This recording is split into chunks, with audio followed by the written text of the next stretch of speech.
ahora sí, ahora sí ingresan directo sin necesidad de pedir. Ya se arregló, ¿sí ve? ¿Qué era, profe? No, volví a ingresar y volví a cerrar, pero yo me acuerdo que yo cerré bien ahí, pero yo no sé qué pasaría, algo de pronto hice mal que no cerró bien tal vez. Y, y entonces me tocó volver, entré, allá esa sala, cerré otra vez y cerré todo. Y volví a ingresar nuevamente todo desde cero, como Y si, así era. sí, yo creo que así era la buena. Pero bueno, ya. Perdimos ahí como unos minutos, qué pena con sus personas. Bueno. Jamie, su merced me ha escrito algo del libro. ¿Sí les llegó ya el libro, Jamie? Buenas noches, profe. Buenas noches, compañeros. Sí, Buenas gracias. noches, profe. Gracias, profe. Gracias, Daniel, que me lo hizo llegar. Vale. Jamie, su merced no está en el grupo porque es que la semana pasada uno de los estudiantes, Wilson, fue el que lo envió la semana pasada, pero yo no sé si me está en el grupo con ellos o algo así, porque pues se supone que yo me quedé tranquilo fue por eso. Lo que pasa es que hay varios grupos. Ese grupo donde están los de séptimo, creo que no está ni Jamie, ni John Alexander, ni Henry, porque ellos vienen de otro semestre, ellos están es en otro grupo donde ellos no están. Con razón, porque, o sea, sí, porque entonces dije, ¿y será que no lo envían? Entonces él lo envió tal vez a un grupo y no lo envió a todos.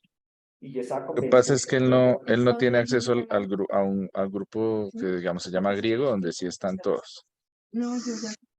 Ah, bueno. Pero ya tiene el libro todo, ¿cierto? El libro de las lecturas. Para mañana hay una, creo que es para mañana hay una lectura, ¿no? Y el otro es para la otra semana. Sí, profe. Para Ya hoy había, Daniel nos... la de sistemática era para hoy, a las 8 lo cerró. Ah, bueno, no, ese es el uno, pero me refiero, no, del libro de apologética, que es para mañana. ¿Apologética es para mañana? Ah, sí, apologética sí es para mañana. Sí, ese es el que me estaba pidiendo Jamie, ¿cierto? Sí, profe, el de apologética. Ah, bueno, perfecto. Henry tiene libros, ¿cierto? Los libros de lectura. Y John Alexander y Sara también. ¿Sí? Sí, señor. Vale. Entonces todos están bien de libros para lectura. María José tiene el libro bien, ¿ya listo? ¿O le falta algún libro a María José para lectura? Hola, profe, buenas noches. ¿Qué decías, profe? Estaba preguntando que si ya tiene los libros para la lectura. No, señor. Ah, no, mentira, sí, que Daniel los envió por el WhatsApp. Ya vi Son muchos que casos. no dio trabajo. Y lo dice con una seguridad. No, sí. Son muchos trabajos. Pero ya vi que no dio trabajo para la clase de hoy. Ya vi. Bueno, vamos a darle gracias a Dios, mis amados hermanos, nuevamente y comenzamos en este tiempo. Mi Señor, te damos gracias porque nuevamente podemos juntarnos acá con mis hermanos para ver esta materia de temática 3 y rogamos toda la bendición de lo alto sobre esta clase y pedimos Dios que lo que hablemos en la clase también sea de bendición para todos en el nombre de Jesucristo. Amén. Listo, mis hermanitos. Listo, mis hermanitos en el nombre de Jesucristo de Nazaret. Vamos a ver un poco de lo que es la iglesia en la historia. Lo que es la iglesia en la historia.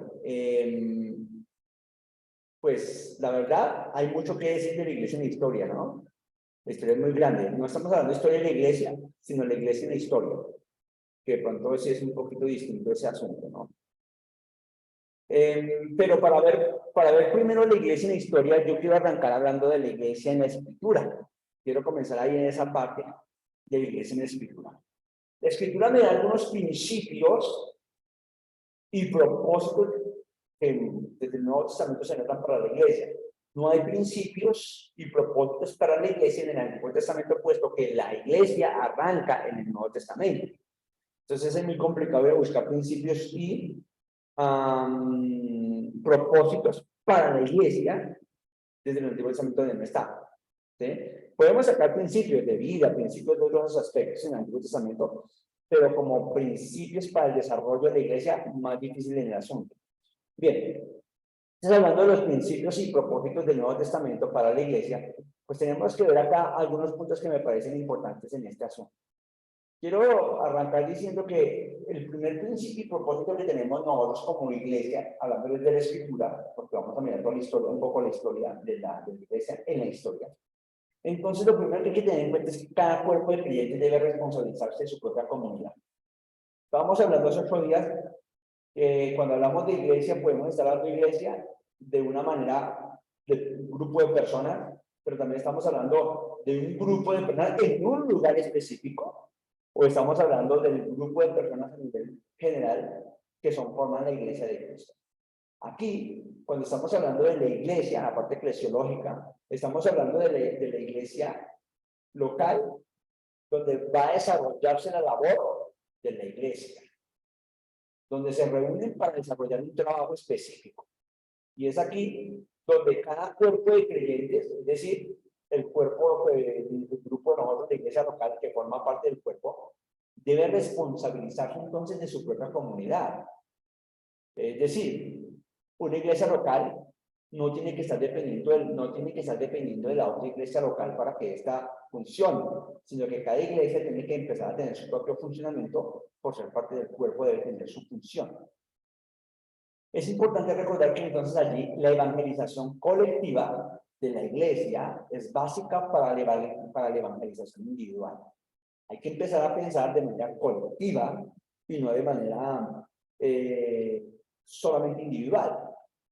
Aunque, pues, la evangelización colectiva es la base para que cada uno empiece también a compartir el evangelio.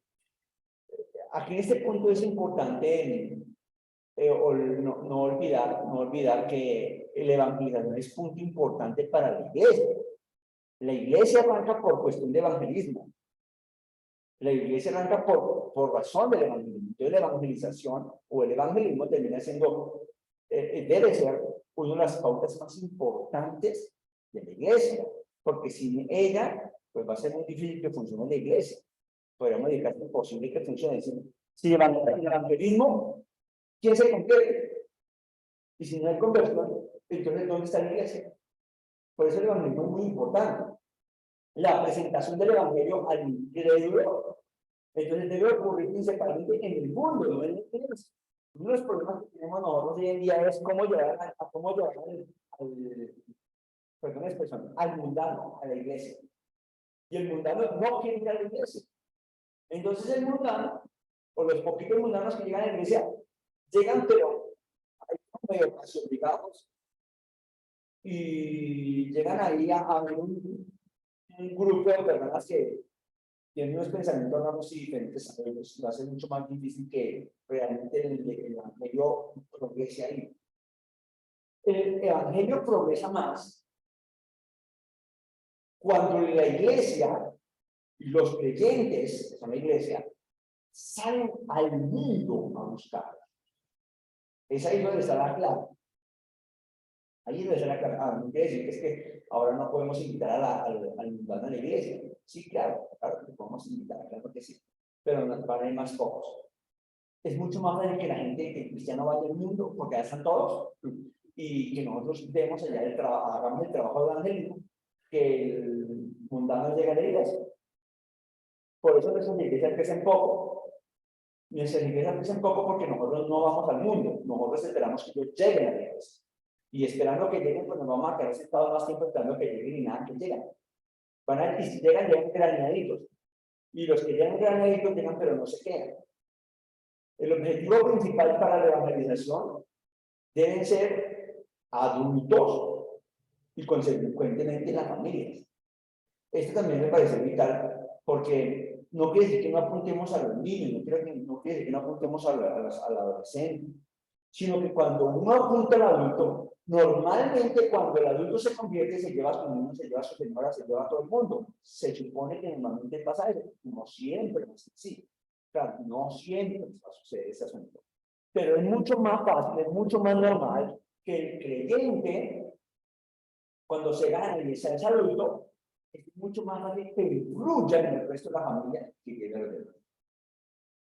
Muchos de los adolescentes y los niños llegan a la iglesia porque sus padres los llevan y se quedan en la iglesia, pues. Por eso es importante que ganemos primero los adultos.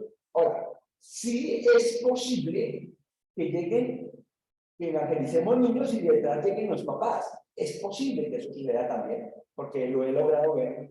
Sin embargo, es mínimo el grupo de personas nuevas que llegan así de esa manera, de padres en este caso, a través de sus hijos, aunque sí llegan. Nosotros hemos hecho el sábado, hicimos un trabajo de evangelismo, y el trabajo de evangelismo lo hicimos en un lugar de apartamentos. Y sí, invitó solamente a los niños, pero los papás tienen que bajar a la iglesia. Sí, entonces los papás llegaron aquí, muchos papás llegaron con niños de 1 año y medio, 2 añitos, que no habíamos invitado a papás ni mamás de años y medio, ni tampoco a niños de 1 año y medio, 2 años. Habíamos invitado de 3 años para arriba. Pero ahorita que nos llegó un montón de mamás y bebecitos también de 1 año y medio, 2 años, y muchos papás pendientes de sus hijos de 4 o 5 años que están muy bien que lo hagan. Pero nuestro contacto fue a los niños, y queríamos que llegaran los niños para que los niños también pusieran a sus papás, yo quiero ir a tal lugar, pues les es eso.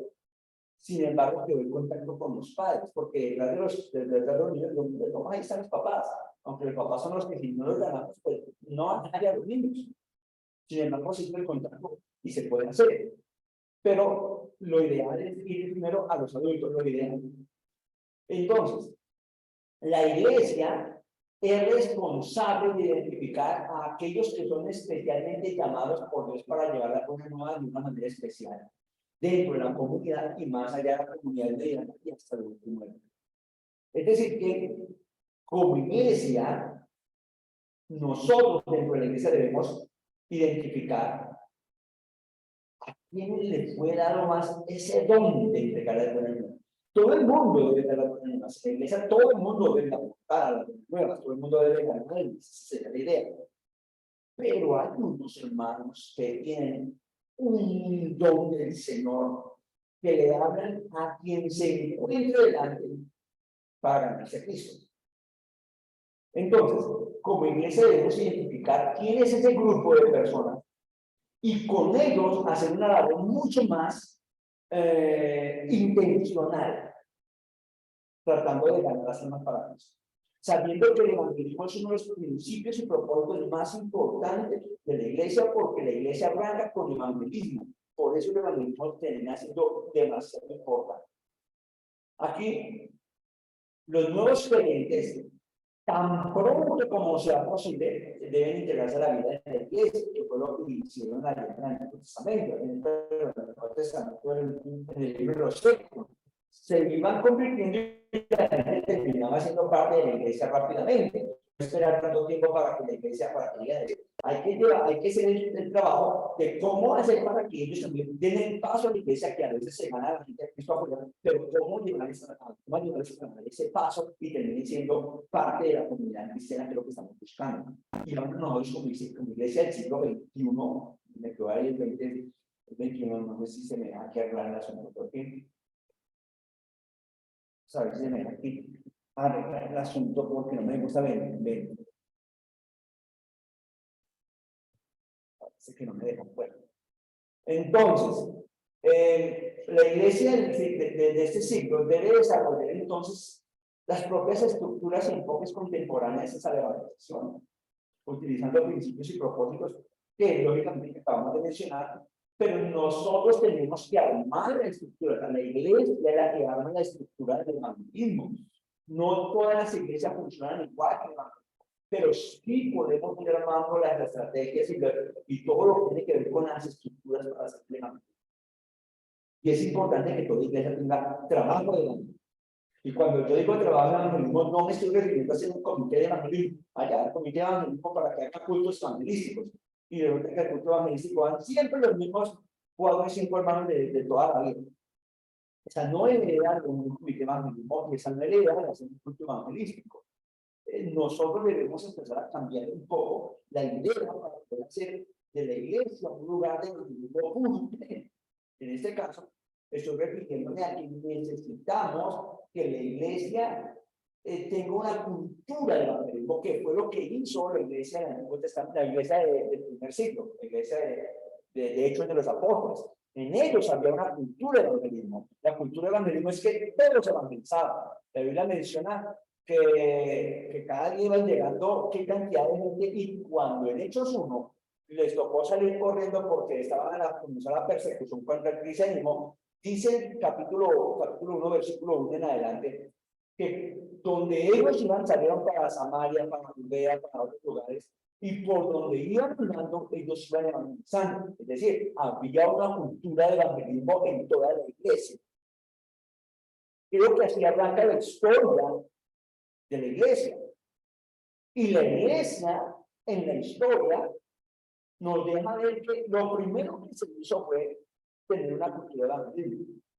La idea era que se tenía como a la gente no cristiana como importante, y se le amaba tanto que se quería llevar a ellos el evangelio.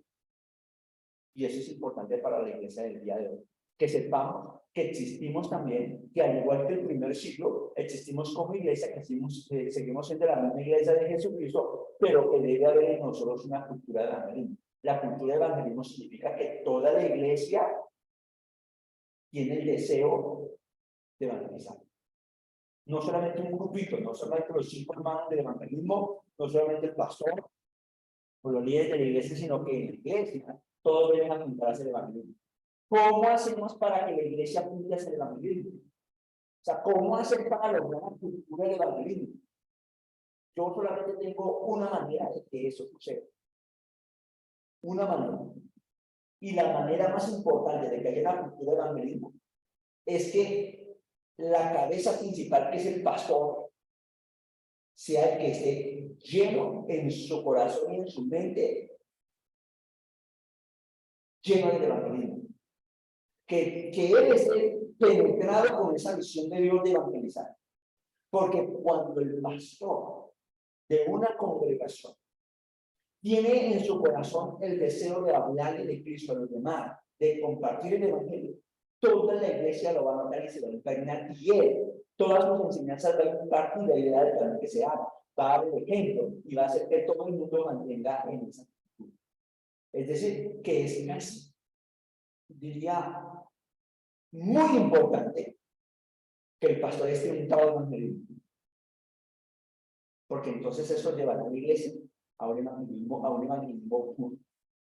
No estoy hablando de trastear cristianos de un lado a otro, estoy hablando de ganar almas de sed.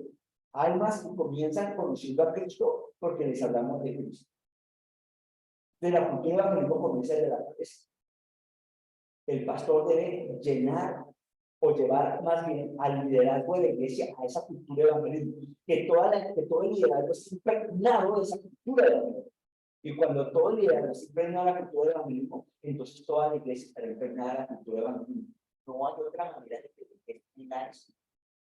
Ahora, si el pastor se impregna de la cultura del evangelismo, si el pastor está lleno de ese deseo de su corazón de ser evangelista, de llevar el evangelio, de compartir el evangelio, de hablar a todo el mundo del evangelio, entonces el pastor debe tener claro que en la misión de la iglesia y en la misión de la iglesia debe ser el evangelismo de primerazo.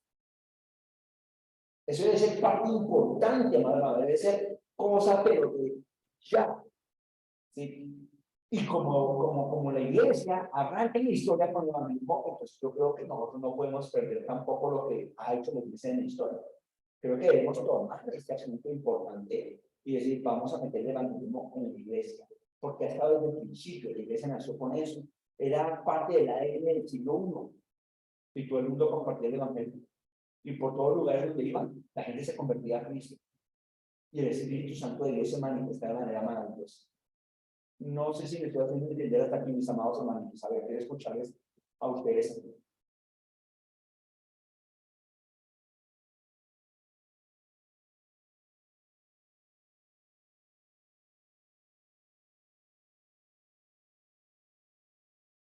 Sí, hermanito,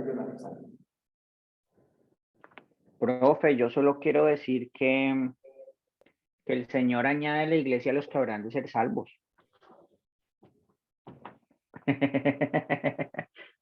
No, mentiras, profe, es un sarcasmo. Pero sí es verdad. Está muy implícito. Bueno, pero toca ir por ellos. Bueno, sí, profe, yo creo que es una de las falencias muy grandes, muy grandes. O sea, yo no sé cómo explicarlo aquí desde la práctica. Desde la práctica del ejercicio ya lo que es el ministerio del pastorado. A veces nos quedamos muy cortos en los temas evangelísticos, en salir de las cuatro paredes e ir a llevar el mensaje a donde se necesita, que es afuera. Pero pues conocí un caso también de un compañero que estuvo aquí en Casanare unos casi 4 años y realmente tuvo que renunciar porque él mantenía en los parques haciendo evangelismo, hizo obras de teatro, hizo folletos, hizo película, hizo casa a casa, mejor dicho, todo lo que pudo haber hecho.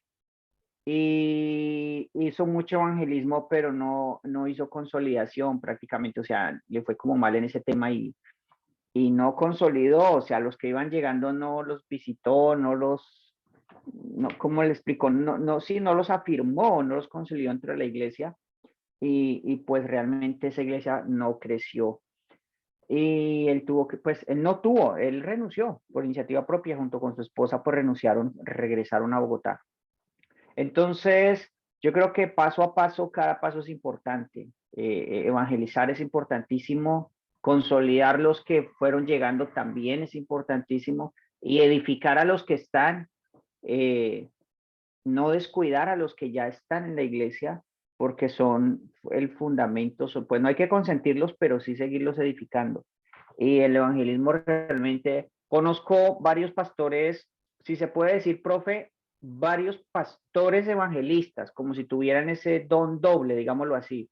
Uy, son iglesias que crecen, son iglesias que avanzan, son iglesias que el Señor le da esa gracia y no sé, es como un don que tienen. Conozco un par de esos pastores evangelistas y son iglesias muy dinámicas, avanzan bastante. Gracias, hermano Alexander. Daniel. Pues yo entiendo la misión que nosotros tenemos de evangelismo, pero tengo muchas cosas con ese tema porque creo que, digamos, estamos muy lejos de realmente entender cómo hacerlo. Por lo menos hace casi como un mes y medio, 2 meses en la iglesia se hizo una actividad que se conoce como el Día del Amigo. Llegaron casi 50 personas nuevas. Y en el proceso de buscar hacer la consolidación de esos, nada, cero.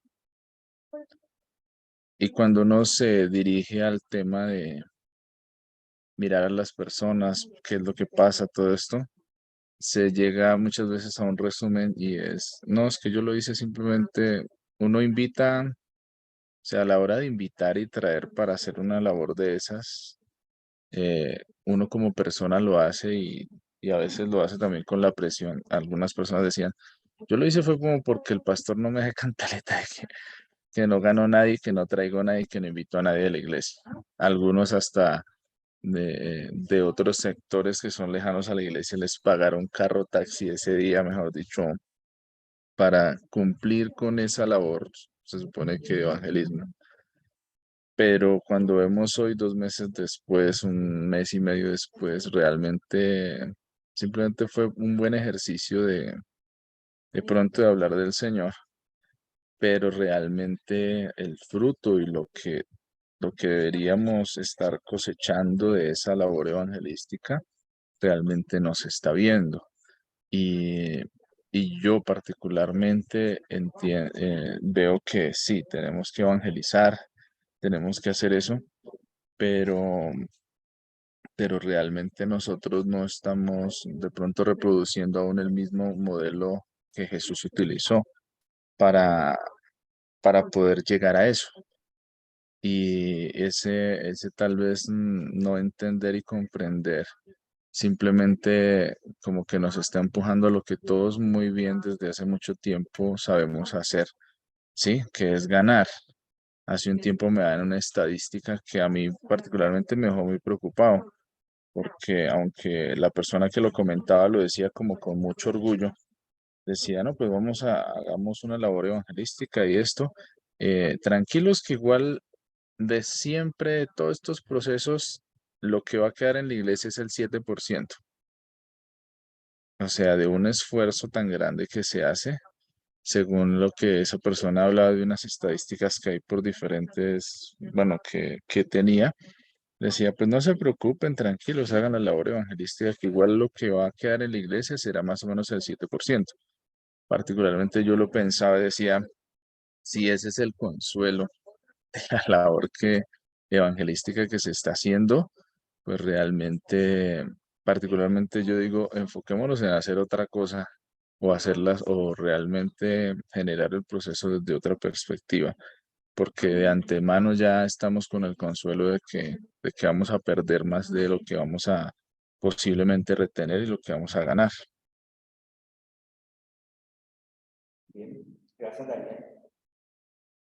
Creo que una de las complicaciones que, bueno, ustedes mencionan dos complicaciones acá, dos dificultades que podemos presentar como iglesia.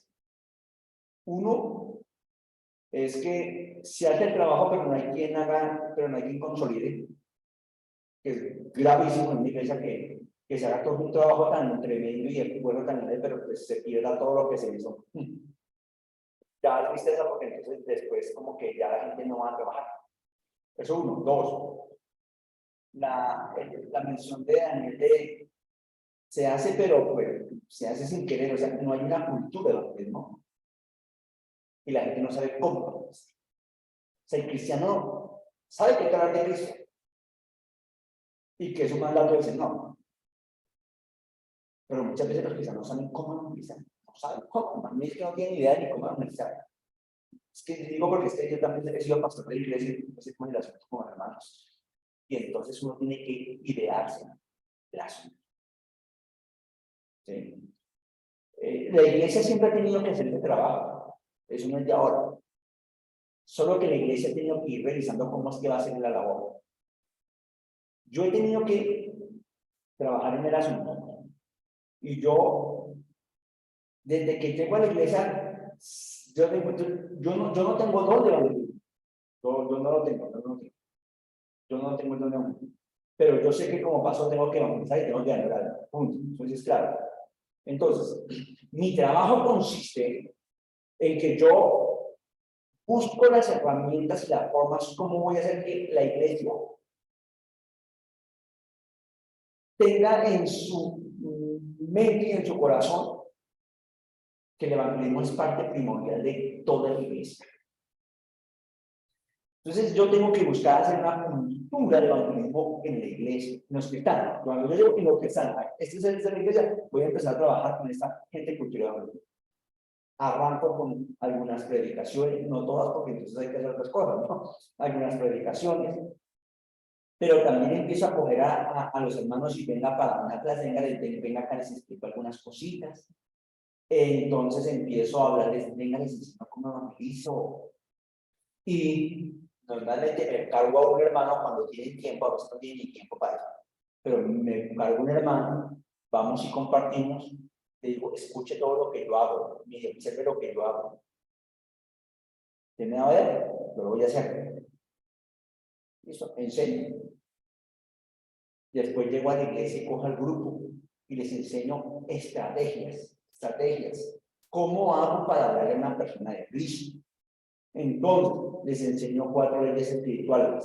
¿Qué hago con ellos? Para que ustedes no se aprendan esas leyes espirituales bien de memoria. Los paso al frente, venga, hágale usted con usted, haga usted con usted ahora, pero hágalo usted con usted, ¿qué versículo va a usar? Es un trabajo, hermano, que nos lleva tiempo, para que ellos aprendan y conozcan esa estrategia. Después, no, vamos a hacerlo con el proyecto Felipe. Entonces, el proyecto Felipe es que vamos a analizarlos con el Evangelio de Juan. Y vamos a usar los versículos del A, B, C, D del Evangelio de Juan y vamos a enseñar. Entonces, mi trabajo voy a sentarlo, les voy a enseñar el A, B, C, D, E, cuáles son los versículos, qué hay que decir, cómo decirlo. Venga, siéntese acá, hagamos el ejemplo. Ahora también en la calle, miren cómo lo hago yo aquí, miren cómo lo hago aquí. Ese trabajo es muy arduo. Pero si yo quiero la porque al final que la iglesia tenga resultados evangelísticos, toda la iglesia debe estar caminando en esa idea de cómo lo hace, mire, me dieron el ejemplo, yo voy a lanzarme, y claro, algunos lo hacen más pronto que otros, pero tengo que llevar al punto de que todos los hermanos sepan cómo hacerlo. Si no tienen cómo, se quedan ahí en la mitad, se quedan, como dicen por ahí, en el limbo, y no van a poder hacer completo y total. Entonces necesitamos que la gente de la iglesia sepa hacer el trabajo, el cómo, darle las herramientas, mostrarles cómo se hace y lanzarlos poco a poco. No soltarlos de una, vengan, vamos. Mandarlos en grupo, mandar al hermano más filoso que está haciendo ya, mandémoslos con este grupito, y así. Es así un trabajo bien especial. Y darles unas 3, 4, 5 estrategias de cómo hacer evangelismo.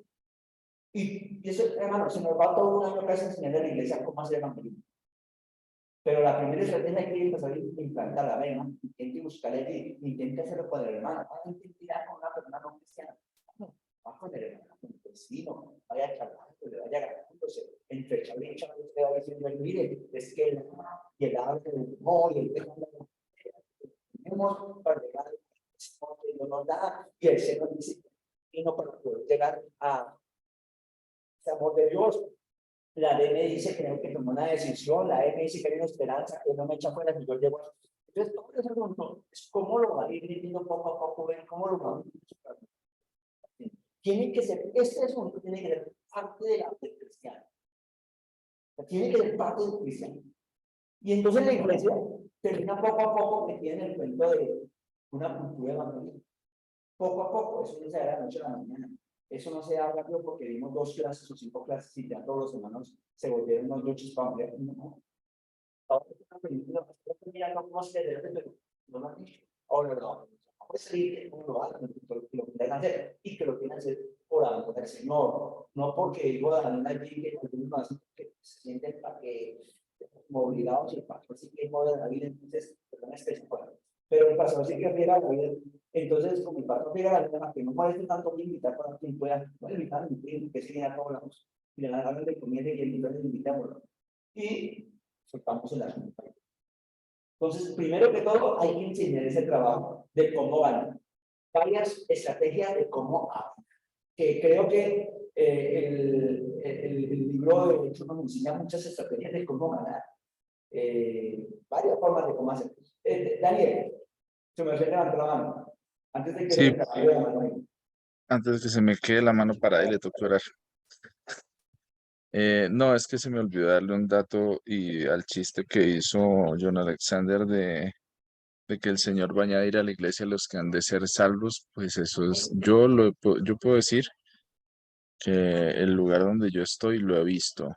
Yo hice un análisis hace como un mes, me puse a contar cuánta gente nueva ha pasado por esta iglesia que no hemos podido retener y más o menos son 500 personas en los 8 años. Y, eh, y esa gente nunca le hicimos ni campaña de evangelismo ni nada, sino cada domingo hay 1, 2, 3 personas, voy pasando por ahí, venga, yo quiero buscar al Señor o yo quiero algo del Señor. Pero vuelvo a lo que le comenté hace un momento, eh, eh, la tasa de retención de nosotros es muy baja y algo que pensaba estos días es que de pronto, sumado a lo que el profesor Sumer se está comentando, yo lo vería desde esta perspectiva y es que lo primero que tenemos que realmente enseñar, evangelizar a la gente es a la misma gente que nosotros tenemos en la iglesia, porque esa misma gente muchas veces está en la iglesia, pero ni siquiera muchos de ellos realmente de su salvación no lo son, ¿sí? Todavía no tienen muchas cosas claras aún en el Señor. Y siempre nos enfocamos de pronto en sí, es importante ir afuera, pero de pronto a veces nos hace falta empezar por ese tema de evangelizar y ganar primero a los que tenemos ahí, porque muchas veces aún estando ahí no están ni siquiera comprometidos realmente con el Señor, sino están numéricamente o por tradición están ahí, pero realmente muchas veces no, ni siquiera están entendiendo el Evangelio ni otras cosas dentro del desarrollo de la vida cristiana. Sí, gracias Daniel por el comentario. Porque a mí me parece vital que el pastor arranque con los de la iglesia. Porque a ellos son los primeros que tienen que evangelizar. Y el pastor, como ya saben, entonces el pastor tiene que ser el primero en, venga, me lo voy a ganar. Pues ya está creciendo, pero lo voy a enseñar. Y le empieza a explicar a cada uno. En cada visita que hace, cada vez que se encuentren, un día que toman café, hacen ese trabajo y van de uno del mismo púlpito y van enseñando y van haciendo ese trabajo hasta que se gana todos. Pero los cristianos de la iglesia van a ver cómo el Cristo le van a decir, mire, pastor, cómo habla el Cristo, mire cómo el pastor me enseña, mire cómo el pastor está haciendo eso. Y eso ayuda muchísimo a formar la cultura. Ahora, Daniel decía, es que muchos llegan a la iglesia, llegan 3, 5, pasan acá y pasan y todo. Sí, por la misericordia, si no llegan a gente, por pura misericordia. Porque esa misericordia es solo que ustedes se fijan. Solo que ustedes se fijan. En el Antiguo Testamento, en Hechos, en la iglesia del primer siglo, los hermanos eran intencionales. O sea, ellos salen a compartir. O sea, había la intención de la mano, sí, era intención. Entonces, no somos tan intencionales, sino somos reaccionarios a una situación. Pero reaccionamos, llegamos, ¿qué hacemos? ¿Qué hacemos? ¿Qué le damos? ¿Qué después ordenamos? Y le tomamos el nombre y tal, pero ahora ¿qué? ¿Quién pone? No, nos perdimos, ya perdimos toda la. Entonces, estamos siendo reaccionarios a un grupo de personas que llegan, pero no hacemos nada. Entonces, el punto es, yo voy a enseñar a que toda la iglesia tenga cultura de evangelismo. Y el pastor tiene que hablar con los líderes, con todos, con los líderes y después con la iglesia, y todo el mundo tiene que tener la cultura de cómo hacerlo, cómo hacerlo. Tienen que meterse en la cabeza, hermano, así como comen todos los días y que desayunan, hermano, le comen, y que cae obligatorio, así, meterse en la cabeza eso aquí, hermano, pues todos los días, hermano, y la visión del Señor, hay que clavar la visión aquí, hay que evangelizar, hay que ganar más, hay que ganar más, ¿cierto? La misión es decir, ya ser discípulos, entonces, y hermano, se mete la gente en ese momento con amor, con cariño, con cuidado, con desayunito, con un cafecito, con charla y charla, entre el camino y el camino, todo eso lo vamos haciendo, ya que metemos a la gente en las. Pero es que no solamente vas a evangelizar, porque es que tenemos que hacerlo, tenemos que formar un grupo, o sea, tenemos que formar a la iglesia, que la iglesia sepa hacer iglesia. Entonces aquí en este punto, listo, les enseñamos a cómo hacer esto, y ellos ya saben cómo vamos a hacer. Y ahora que, listo, se gana a la gente, le ganan a la gente y comparten el evangelio, y ahora qué, porque entonces ahí le perdemos, que dijo mi hermano John Alexander, se ganó un montón de gente, se hizo teatro, se explicó aquí, se hizo allá, se hizo por allí, se hizo por allá, pero resulta que, ¿quién nos cogía aquí? Nada. Entonces volvemos y perdemos el trabajo. Entonces ahí es donde entra, el asunto que nosotros debemos tener cuidado de no olvidarlo, que me parece que debe ser clave para nosotros. Y es los principios de propósito y de edificación. ¿Sí? Ya tenemos el evangelismo, ya sabemos que el evangelismo es importante. Mire, el propósito de edificación tiene que ser que ahora hay que formar discípulos. Sí, se lo ganó, pero ahora hay que ser hacer discípulos, hermano.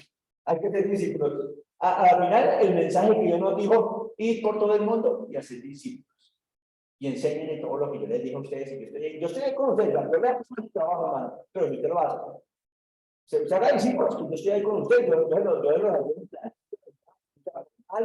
dones los de todo, pero que ganen y formen. Entonces el trabajo es bien. ¿Sí?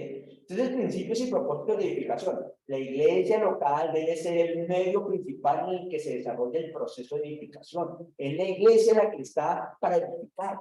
Recuerden lo que dice Efesios capítulo 4, versículo 11, que constituyó a unos, sabemos apóstoles, profetas y tal, y dice, para la edificación del cuerpo de Cristo.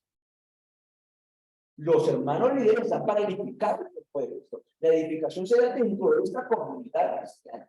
Y estos hermanos que son edificados están para desarrollar la obra del ministerio. ¿Cuál es la obra del ministerio? Ganar y edificar, ganar y discipular, ganar y discipular. Esa es la obra del ministerio. Los hermanos tienen que seguir haciendo la obra. Para que esto se lo ganen otros y todo el mundo termine haciendo el proceso, sigan todo el proceso hasta que todos lleguen a la plenitud de Cristo. O sea, el fin último es que todos lleguemos a ser como Cristo. Ese es el fin último, ¿no? Hasta allá tenemos que apuntar. El proceso comienza en, tengo que aprender a ganar almas. Tengo que aprender ahora a discipularlos. Ahora, después de discipulados, los voy a llevar en un proceso de edificación hasta que ellos lleguen a ser como Cristo. Miren el trabajo que hay para hacer nosotros como cristianos. Entonces, nosotros necesitamos que nosotros como iglesia, pues, pongamos el lugar, pongamos lo necesario para que se desarrolle ese proceso de edificación. Debe proveerse a los creyentes un conocimiento básico de la palabra de Dios. Escucha, un conocimiento básico de la palabra. ¿Aprendieron a evangelizar? Sí. Ahora necesitan un conocimiento básico. Porque ese conocimiento básico es el que van a usar circular. ¿Sí? Entonces, ¿qué es lo que hay que hacer? Enseñe las primeras 5 lecciones de cómo, enseñe las primeras 5 lecciones para que vaya y a que ganó. Las primeras 5 lecciones que usted dice, estas son las más importantes con apenas 9,0 kilómetros. Entonces, los cristianos son los que tienen que aprenderse cómo van a hacer estas 5 lecciones. Entonces, búsquese un libro, cómprelo, hágase usted mismo, cualquier cosa, pero donde hayan 5 o 7 lecciones, eso sí, dependiendo de las que usted quiera, pero poquitas para que vaya avanzando, yo creo, para que sea más fácil. Hace una lección de donde dice, estas son las más importantes para este grupo, y usted les enseña a los hermanos, venga, haga esa lección con aquel, haga esa lección con aquel, y entonces que ellos aprendan a manejar muy bien esa lección, que aprendan a manejar bien las lecciones, muy bien, que las sepan manejar al pelo. Ahora, ya ganan almas para Cristo, y encima ahora ya saben hacer 5 lecciones importantes para que esta persona se lleguen ahí y entiendan qué fue la decisión que tomaron, que entiendan quién fue Cristo, que entiendan qué es la salvación, que entiendan la cuestión del pecado, ¿sí? Que entiendan, bueno, lo que usted queda conveniente ahí en esas 5 lecciones, las 5 principales, enseñan a los hermanos a manejar eso.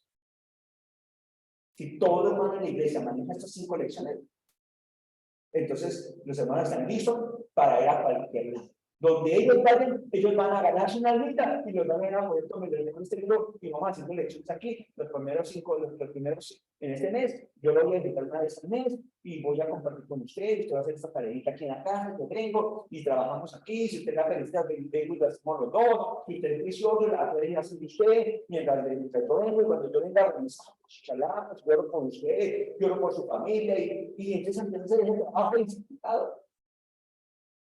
Por eso creo que todos los hermanos que salían corriendo de Jerusalén, los sacaron corriendo, iban ganando almas, y allá donde iban ganando almas, empezaron a disciplinar.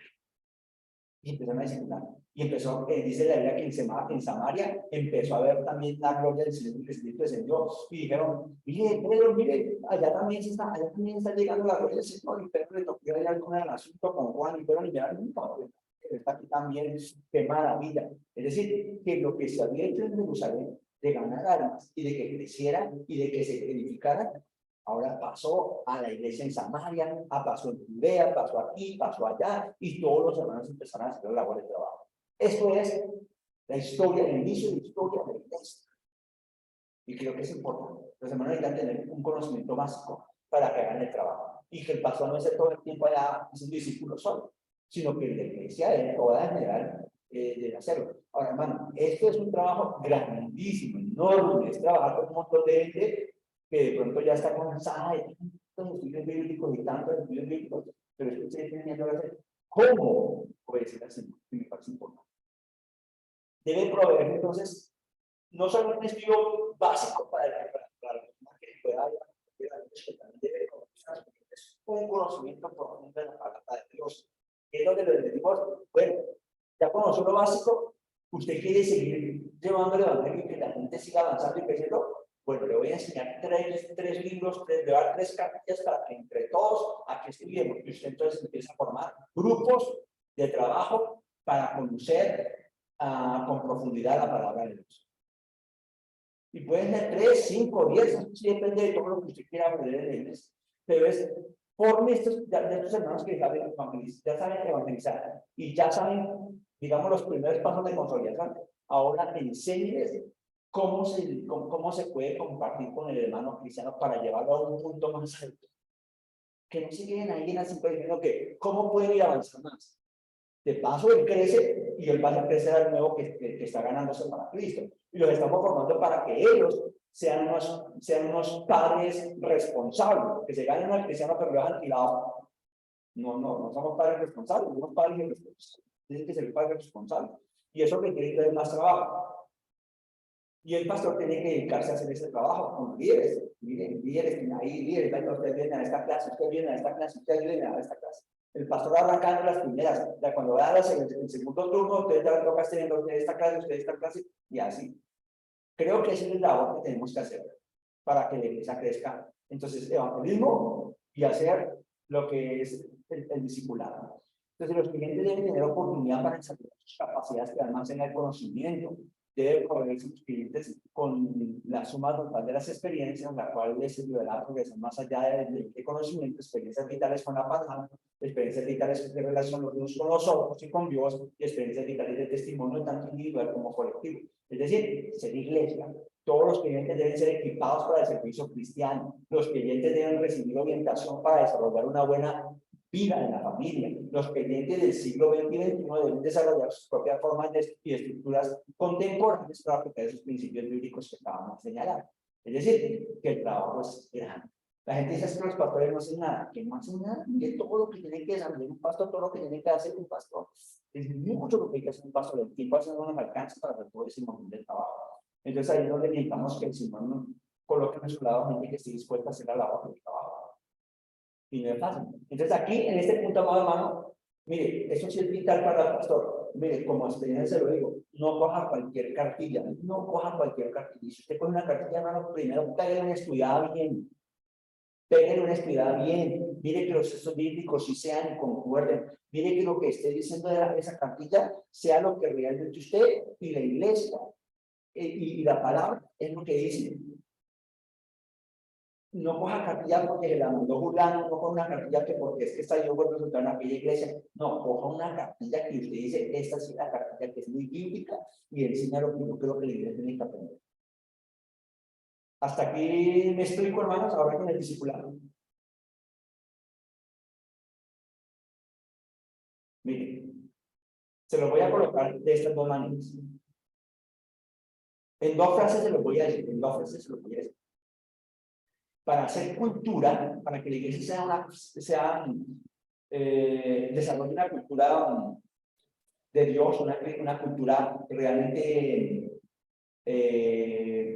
escritural y eclesial, la iglesia tiene que tener lo siguiente. Número uno, la iglesia tiene que aprender que tiene que ir de todo lugar a todo lugar. Miren la iglesia de Hechos de los Apóstoles. La iglesia de Hechos de los Apóstoles fue de todo lugar a todo lugar. Y donde iba, comparte el evangelio. Eso sí, de todo lugar a todo lugar. ¿Qué significa eso? Evangelio. Vamos de todo lugar a todo lugar. Trabajemos de todo lugar a todo lugar. Vamos de aquí. Si usted va de aquí para allá, de una vez, cuando ve, si usted ya tiene por el camino, de todo lugar a todo lugar, comparte. Es compartir el evangelio. Y lo segundo que me parece vital, importantísimo, es que soy un discípulo que hago discípulos.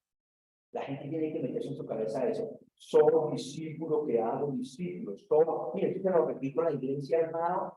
Todo este año lo llevo a repetir en la iglesia. Y el año pasado le estaba trabajando eso. Y del año pasado. Usted va a las hermanos de la iglesia, hermano, y aquí ¿qué trabajan ustedes? No, aquí, hermano, aquí vamos de todo lugar a todo lugar. No, aquí, hermano, somos discípulos. Ese es un trabajo que toca constantemente y la repetidera, hasta que se logre hacer. Mire, no sé si a ustedes les gusta el fútbol. A mí me gusta el fútbol. Uno reconoce que un jugador es muy bueno cuando corta un balón, lo patea de una bota y va y el balón llega a donde lo mandó. Dice, este sabe pegar. Sabe pegar bien. Ahora, ¿sabe por qué le pega ese jugador? Porque eso se terminó siendo profesional. Porque de tanto pegar el balón, ya sabe cómo pegar el balón, ya sabe por dónde pegar el balón, y ya sabe que hay que hacer exactamente la parte que ponerle para que llegue a 20 metros o a 30 metros o a 50 metros. O para que llegue posicionado o para que vaya con fuerza. Y eso lo hizo de repetir la pegada. Esto es el cristianismo, hermano. Los hermanos tienen que repetir, repetir, repetir el ABCD, las 4 leyes espirituales, las leyes espirituales desde Román, desde Juan, desde lo que sea. Usted verá cómo eso te digo. Pero hermanos tienen que repetir, repetir, repetir, hasta que se vuelvan unos duros haciendo. Y ya después usted lo suelta y los demás hacen solito, hermano. Y usted va a ver cómo la gente empieza a llegar porque ya se hace intencional. Y lo mismo el discipulado. El discipulado tiene que ser algo repetitivo. Vamos a discipular, vamos a discipular, vamos a discipular, y la gente lo hace repetir. Discipula uno, y ya sabe que al próximo que va a discipular no va a cometer los errores del primero, y así. Y eso le va a volver un trabajo maravilloso, es un premio, hermano. Pero es el trabajo que tenemos que tener de la escritura. Creo que la escritura nos da esa opción. Aquí tengo, bueno, ahí hay también principios para leerlo, pero voy a pasar 4, porque estoy hablando de los principios como tal de este punto. Aquí en esta parte, observen acá. Lo que acabo de mostrarles a ustedes es este punto. Miren, aquí está la forma como nosotros arrancamos con la escritura. Esta es la escritura aquí. Me parece que es muy clave que nosotros tengamos la escritura como primera medida. Antes de avanzar, lo primero que vamos a hacer nosotros es mirar la escritura, porque a través de la escritura es que vamos a mirar nuestro tiempo contemporáneo. Después de que usted mire la escritura, ahora vamos a mirar un poco la historia. ¿Qué hicieron en la historia? ¿Qué hicieron en la historia? Después miramos la cultura de valor. Note estos 3 letras que estamos mirando. Esto nos va a llevar a que nosotros terminemos haciendo, ya miré qué me dice la escritura, he visto la historia y estoy mirando la cultura presente. Mirando todo eso, voy a aplicar mi filosofía del ministerio, mi trabajo en el ministerio, y voy a aplicarlo aquí y ahora. ¿Sí? Entonces, para mirar, por ejemplo, toda esta época que nosotros tenemos aquí de la iglesia, que son varias épocas. ¿Sí? Estamos hablando de la primera época, la época del judaísmo. Tenemos que mirar un poco la historia de la época del judaísmo, ¿no? Entonces usted va a mirar que en el Antiguo Testamento observamos que Dios rescata a su pueblo de la esclavitud. Bueno, pero antes de eso, antes de hablar de eso, permítanme decirles que descansen 5 minutos. Descansemos 5 minutos, hermanos. Y ya volvemos. ¿Listo? 5 minutos y ya volvemos. En el nombre de Dios.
Listo, mis hermanitos, listo, mis hermanitos.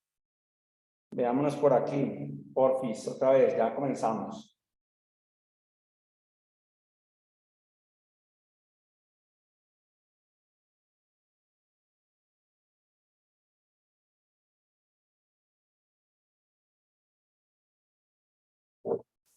Enriedadita, sabita, y ahí vamos, listo. Entonces, estamos hablando un poco, le voy a compartir acá donde quedamos. Estamos hablando un poco acerca de lo que es las épocas de la historia que ha pasado a la iglesia.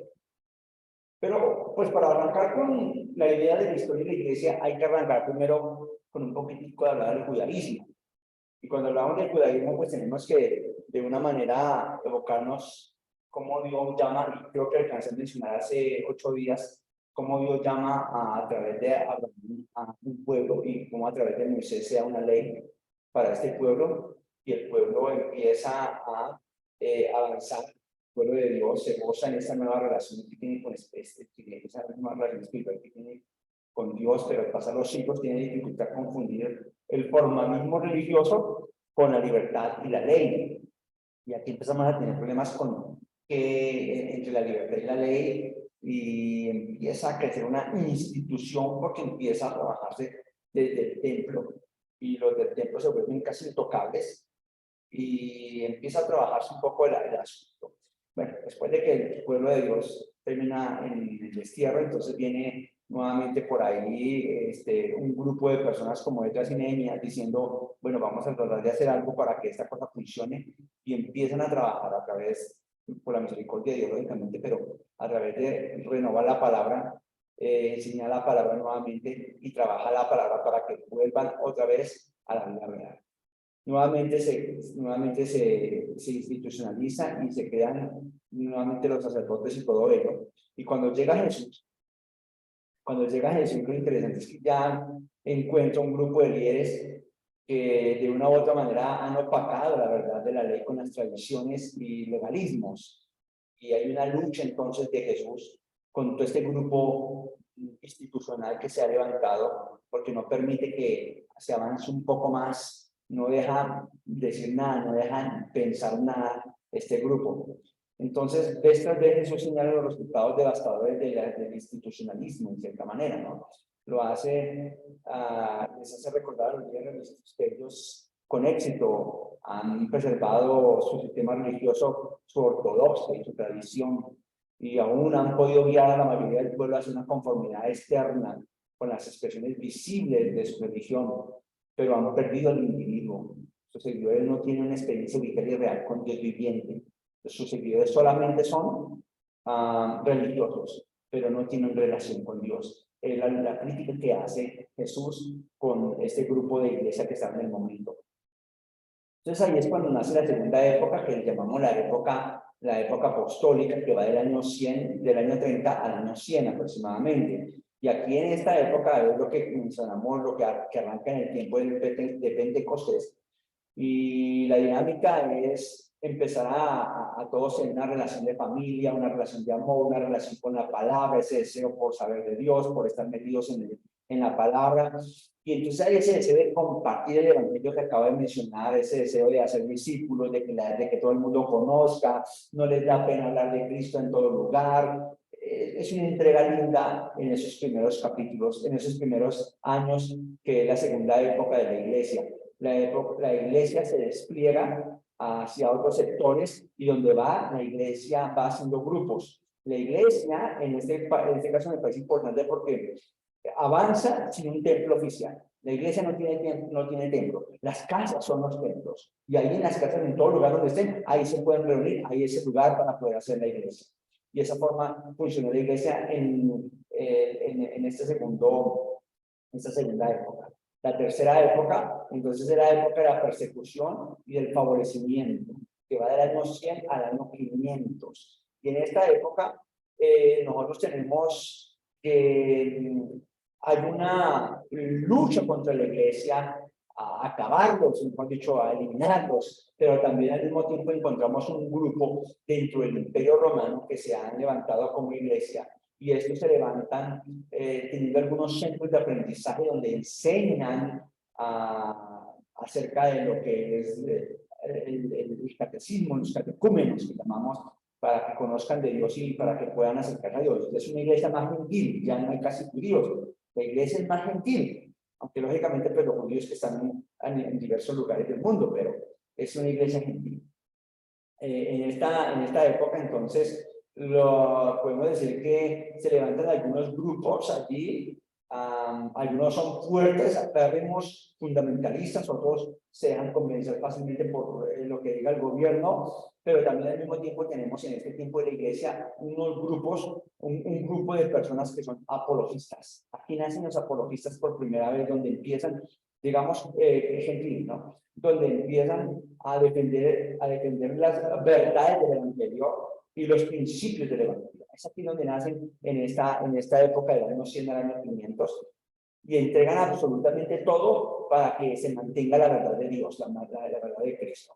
Luego aparece la Edad Media, que es la cuarta época del año 500 al 1500.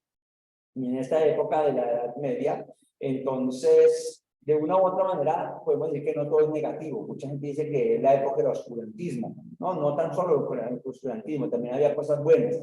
Comenzando que había una iglesia establecida, ¿sí? Que de una u otra manera, cuando se desmoronó el imperio romano desde el punto de vista político, el que tomó las riendas y que se pudo mantener con todo su formalismo e institución fue la Iglesia Católica. Y gracias a ellos la iglesia se mantuvo firme. Ahora, en esta época, lógicamente que la iglesia tiene su jerarquía y en cierta manera ha aplastado toda semblanza de la nueva vida en Cristo. Se perdió lo que llamaríamos el sacerdocio de todo creyente. Se perdió esa relación con Dios, de que todo el mundo puede acercarse a Dios directamente. Se pierden muchas cosas, claro que sí, se pierden muchas cosas. Pero, de todos modos, aún hay palabra de Dios y hay una institución que está siendo fuerte y sostiene, en cierta manera, a toda la religiosidad. Es en esta época donde también tenemos algunos monjes que se levantan para mantenerse firmes en el conocimiento de Dios y muchos de ellos guardan las escrituras para que no se dañen, no se pierdan. Algunos de ellos son los que mantuvieron que la escritura se guardara, se cuidara y pudiera llegar hasta mucho más tiempo adelante. Luego del tiempo de la época media viene la época de la Reforma, que como ustedes conocen, la época de la Reforma es una época donde realmente encontramos a la iglesia volviendo a la escritura, una iglesia que renueva otra vez el sacerdocio de todo creyente, una iglesia que se reúne y que vuelve a ser familia, una iglesia que para ellos lo importante es tener una relación con Dios y se empieza a dejar a un lado todos los formalismos e instituciones porque pues eso es lo que ha dañado realmente todo este tiempo la relación con Dios.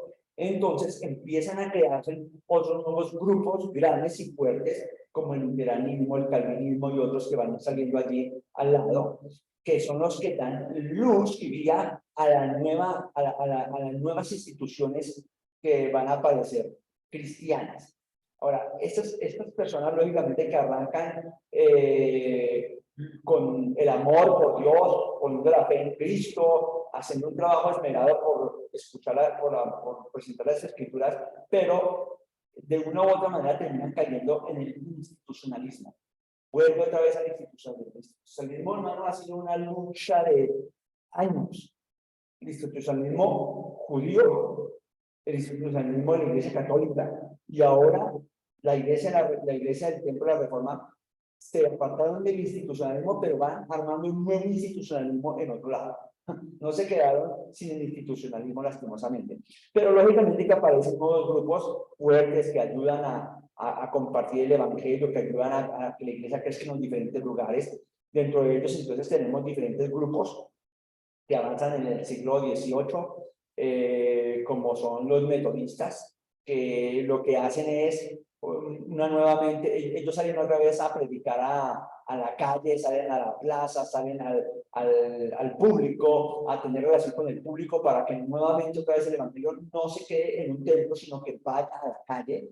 Es aquí donde nace el canto, en el siglo XVIII nacen los cantos nuevamente dentro de la iglesia cristiana, y se utiliza la música popular, la música que estaba sonando en su momento, pero se le coloca la letra cristiana y ya quedó así el asunto. Y en el siglo XIX, lógicamente que ahí enseguida, antes del siglo XX, en el siglo XIX, aparece todo lo que llamamos el liberalismo teológico, que le da una vuelta, hermano, al asunto de cómo acercarse a la Biblia. Empiezan a traer unos nuevos conocimientos que llevan a la gente a alejarse de Dios y a ser secularistas en lugar de mantenerse firmes en Dios. Por último, llega la época del siglo XX, que es donde arranca todo lo que tenemos, las guerras, estas guerras mundiales que de una u otra manera llevan al mundo a decir, bueno, no hemos podido avanzar, nuestra razón es la más importante, encontramos que la situación no crece, y entonces aparecen los nuevos grupitos, los nuevos grupos que de una u otra manera tienden a formarse desde Estados Unidos. En Estados Unidos termina, digamos, como siendo el epicentro para que desde allí empiece a salir el mundo de las misiones. Y entonces Estados Unidos, que se llena de cristianismo, empiezan a lanzar a todo el mundo las misiones para que vayan a compartir el evangelio nuevamente. Y van a otros lugares a compartir el evangelio desde cero. ¿Sí? A gente nueva, sin iglesias, sin instituciones, pero ellos llevan la institución dentro de sus conceptos, ellos llevan la institución dentro de sus formas de presentar el evangelio y de presentar, hacer los servicios y hacer todo eso, llevan la institución y nos traen una nueva institución acá, pero han compartido el evangelio al mundo entero. Esto es, por así llamarlo, como la iglesia en la historia. Me hice muy grande rasgos por cuestión de tiempo, pero porque tampoco queremos perdernos del asunto. Y porque quisiera, en 2 minutos, que ustedes me regalan, quisiera compartir acá también la importancia de la cultura. Porque la cultura es bastante necesaria. En primer lugar, en el Nuevo Testamento observamos que Cristo y sus seguidores adoptaron y adaptaron para usar su ministerio a vivir la cristiana y aún en adoctrinar ciertas costumbres y factores de la cultura judía greco-romana. Permitieron que algunas cosas de la cultura, pues ellos le van a usar. La cultura no es mala, la cultura tiene cosas que podemos usar y no las podemos dejar. Entonces hay cosas que ellos adaptaron y adoptaron, como ciertas formas de enseñanza y algunas cosas que tuvieron para ellos ser importantes. ¿Cierto? El templo. Pues, se adaptaron a la forma de acercarse al templo, se adaptaron a las escrituras, se adaptaron a salir a las calles y compartir todo esto. Son cosas que se hizo la iglesia. En segundo lugar, en el Nuevo Testamento observamos que Cristo y sus seguidores toleraron ciertas prácticas que no afectaban ni la doctrina ni la moral cristiana. Cosas que no afectan. El hecho de que Jesús haya ido a sentar con los pecadores y publicanos y ya haya comido con ellos, realmente no le afectaba. Y Jesucristo toleró eso y se sentó con ellos. No había problema. Hay cosas que no afectan, hermano. La cultura en muchas cosas no nos afecta. Y podemos vivir con la cultura y podemos tolerar algunas cosas. Pero hay que reconocer que, en tercer lugar, en el Nuevo Testamento observamos que Cristo y sus seguidores también rechazaron en algunos momentos ciertas prácticas que se oponen a la voluntad de Dios y a la palabra. Y Cristo fue muy severo cuando también se sentó frente a los principales de la sinagoga y les dijo, ustedes son unos sepulcros blanqueados. Y Jesús en una ocasión fue duro y rechazó algunas cosas de la cultura. Entonces, la cultura, hay cosas que podemos adaptar y adoptar. Hay cosas que podemos tolerar, que no nos van a afectar ni afectan a la iglesia ni nada de eso. Pero hay cosas que sí aprendemos a rechazar. Y creo que la cultura tenemos que mirarla también desde ese punto de vista. Ahora, cuando dejamos que la cultura se mete en la iglesia, nos va a dar 3 vueltas. Y creo que hoy mucha cultura se ha metido a la iglesia. Creo que debemos también tener cuidado con este asunto. Bien, mañana quiero ampliar un poquitico este puntico y avanzamos en otros puntos más. Mis hermanos, antes de irnos, ¿algún comentario? Cortico. Bueno, como no hay comentarios, entonces, hermanos, buenas noches. Buenas noches. Buenas noches. Decía la canción de los niños. Ya es hora de ir a acostarse. Y los dientes se pican. Buenas noches. Ya me Chao, voy a profe, muchas gracias. desenchufar, que mañana el profe. mundo voy a salvar. Bendiciones. Nos vemos mañana. Feliz noche. Profe, no olvide lo que Hasta le comenté. mañana. Ah, sí, sí, sí. ¿Qué fue? Lo que John escuchó. Sí, sí, sí, sí, sí, sí. Sí, tranquilo. Estaba pendiente de eso. Bendiciones.